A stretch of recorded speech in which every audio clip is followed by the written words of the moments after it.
Well, it's been a wet, rainy day. We've seen a lot of issues with trees down and power outages, but there's something else that an upstate business is dealing with. That's right, a big hole in the road thanks to the flooding we saw. Sarah Danik is pretty much close to it. And Sarah, you said you've been seeing this thing getting bigger while you've been out there.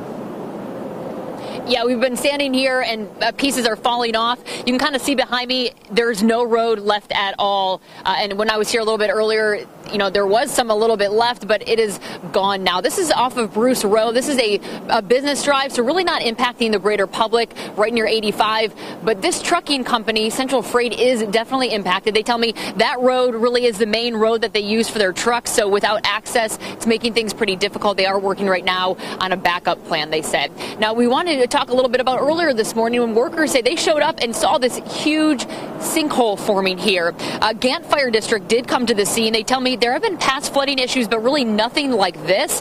They say there is a creek culvert here. It washed out under the road, and then the problems just really got worse there.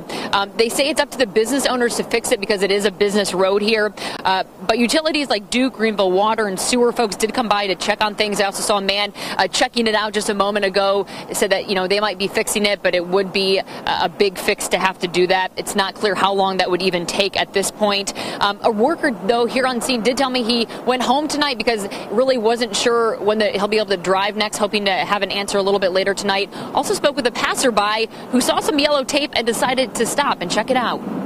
It's crazy, like, I never seen nothing like it before. At first I seen the yellow tape, and then I seen the hole. I was like, oh man. Now, we did try to talk to managers on camera today. Obviously, they're very busy, so they declined at this moment. But they are working on a way to try to keep their business going, really, because obviously they depend on these local routes to just continue. We also spoke again with the fire department, the Gantt Fire District, who said they had to respond to this because they needed to figure out a backup plan in case there was a fire here while that sinkhole is still there. Obviously, they can't get their fire trucks through. So they did come up with a backup plan to make sure everybody would be safe in case of an emergency. So things you wouldn't even think about, Cody and Diana, but obviously our emergency crews are, and we're so thankful for that. We'll send it back to you guys in the studio. All right, Sarah, thanks so much. Well, another issue we saw today, cars in those floodwaters across the area and ducks taking a swim at baseball fields. They're actually enjoying this weather.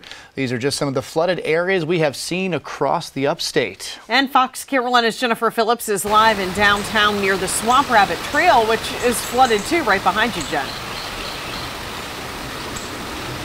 Yeah, Diana, we're just off Mayberry Road, as you mentioned, on the Swamp Rabbit Trail. The trail is back open, but just a couple of hours ago, you couldn't even see the road here, and that's because water covered it, and that's because of flood waters here coming from the Reedy, as well as some other flooded creeks and ponds in this area. But take a look. Let me give you an idea what it looked like earlier this afternoon, a couple of hours ago, as we mentioned.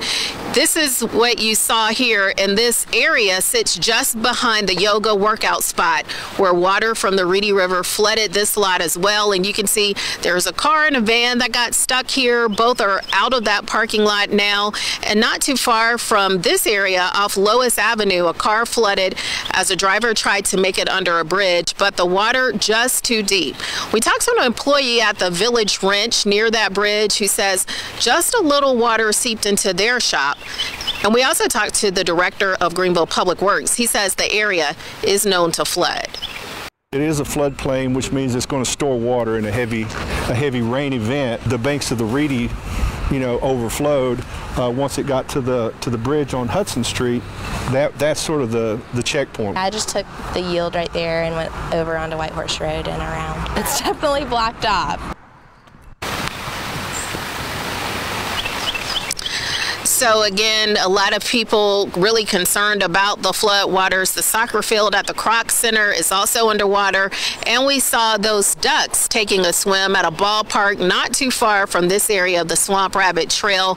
We're also told some areas of Mayberry to Washington Street are also closed. So the man you just heard from, Mike Murphy, he's the director of Greenville Public Works. He says that the drainage system is working okay, that crews went out and check that. He also says that crews are working with Duke Energy to make sure all traffic lights in the city are up and running. Live in Greenville, Jennifer Phillips, Fox Carolina, the 5 o'clock news. Jen, thanks for that update.